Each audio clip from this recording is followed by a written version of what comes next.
What's going on, everybody? Ryan Thompson, the Assumable Guy. This is the Assumable Guy Show. Today we're answering a question that trips up buyers, sellers, and a lot of agents too. Is subject to the same thing as an assumable mortgage? If you've spent any time on real estate TikTok, you've heard both terms thrown around like they're twins. This episode is for anyone who's been pitched a creative finance deal and felt like something was off. Here we go. The answer is no, they are not the same. Not even close. One of them is written into federal law and the lender approves the whole thing. The other one is, let's just not tell the bank and hope nobody notices. Huge difference. So let's start with the one I do every single week. An assumable mortgage. The seller has a loan, say a rate in the twos, and instead of you going out and getting a brand new loan at 6.5%, the seller transfers their loan to you. The lender is involved the entire way. They check your income, they check your credit, they approve you, and then the loan goes into your name.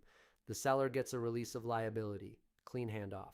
If it's an FHA or VA loan, the right to assume it is written right into the loan documents. It's federal law, right?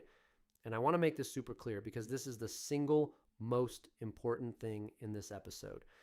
An assumption is legal. Legal.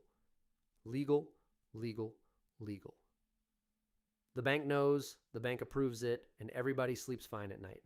Now, subject to. Subject to means you buy the house subject to the existing loan.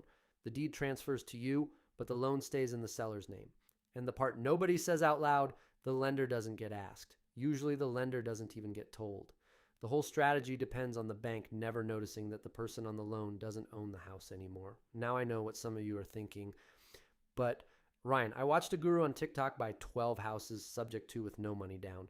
He's driving a Lambo. It works, right? I hear this all the time. And look, I'm not going to pretend it never works. I know a subject to deal sitting on a 2.5% rate right now that cash flows as a long-term rental and absolutely crushes it as a short-term rental. It can work. So why did subject to blow up in the first place? Because rates tripled and everybody wants a rate in the twos. The gurus figured out that conventional loans can't be assumed the legal way, so they built a workaround. And a lot of courses got sold teaching that workaround. But a workaround is exactly what it is. Here's the thing most people don't realize. Almost every conventional loan has something called a due on sale clause. It says if the property sells, the lender can call the entire loan due immediately, not the monthly payment, the whole balance. And why would the bank ever do that? Think about that for a second. That bank is sitting on a loan earning 2.5%.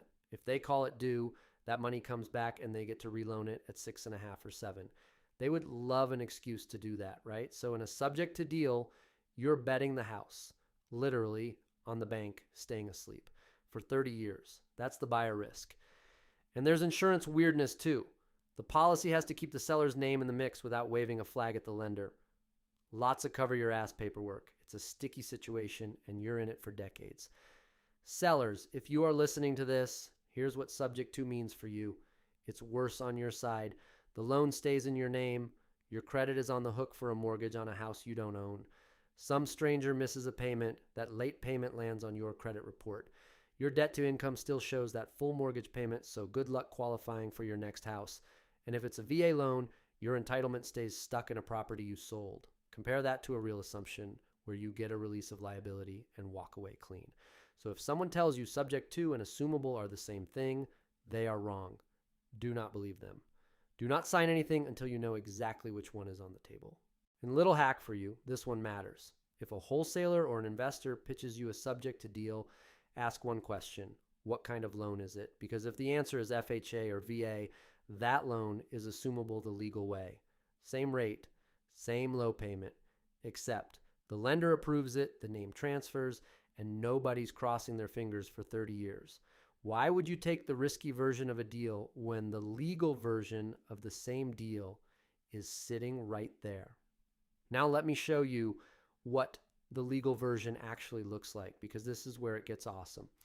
Ben and Liz, real clients, they assumed a 2.99% FHA loan on a $430,000 home, $16,000 down. We even negotiated another $1,000 in concessions on top. The lender approved them. The loan went into their names. Done. Run their payment against today's rates with me.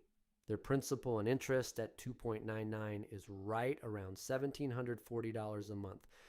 That same loan at 6.5% about $2,600 a month. That's roughly $875 a month back in their pocket.